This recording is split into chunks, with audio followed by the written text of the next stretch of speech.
చూసినట్టయితే ప్రభువైన యేసుక్రీస్తు మత్తయి సువార్త 24వ అధ్యాయం 36వ వచనంలోనేమో ఆయన అయితే ఆ దినంను గూర్చియు ఆ గడియను గూర్చియు తండ్రి మాత్రమే ఎరుగునని చెప్తుండు. ఇక్కడ ఆ దినంలో శ్రమ ముగిసిన వెంటనే చీకటి సూర్యుని కమ్మును, చంద్రుడు కాంతినియ్యడు, ఆకాశం నుండి నక్షత్రములను ఆకాశమందలి శక్తులు కదిలింపబడునని చెప్తున్నట్టుగా మనం చూస్తున్నాం. హల్లెలూయా. ఆ దినంలో ఆ దినం యొక్క సూచనను ఆయన చెప్తున్నట్టుగా మనం చూస్తున్నాం. హల్లెలూయా. అయితే చంద్రుడు గాని, సూర్యుడు గాని, నక్షత్రాలను గాని దేవుడు మనకు ఎందుకొరకు పెట్టిండో ఆదికాండంలో మనం చూస్తాం. హల్లెలూయా. ఆదికాండంలో హల్లెలూయా.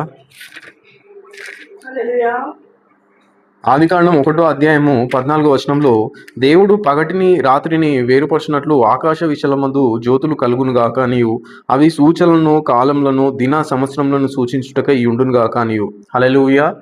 సూచనలను కాలములను దిన సంవత్సరములను సూచించుటకు అవి సూచనలుగా ఉండును గాక అని చెప్పేసి దేవుడు వాటిని పెట్టినట్టుగా మనం చూస్తున్నాం. హల్లెలూయా.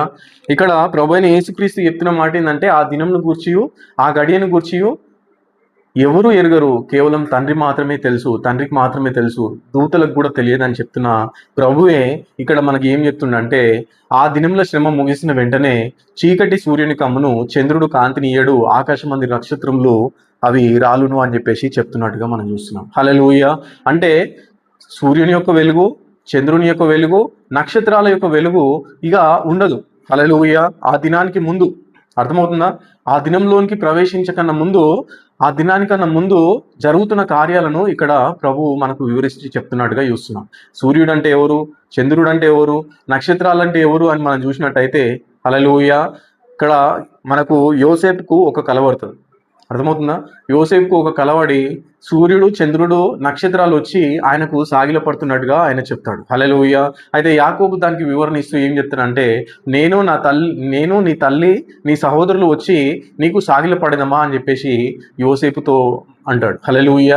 అర్థమవుతుందా? ఇక్కడ సూర్యుడు అంటే బైబిల్ గ్రంథంలో సూర్యుడు అంటే అది పాత నిబంధన అయింది. హల్లెలూయా. చంద్రుడు అంటే అది కొత్త నిబంధన. హల్లెలూయా. నక్షత్రాలు అంటే అవి 7 నక్షత్రాలను సూచిస్తున్నాయి. హల్లెలూయా. అర్థమవుతుందా?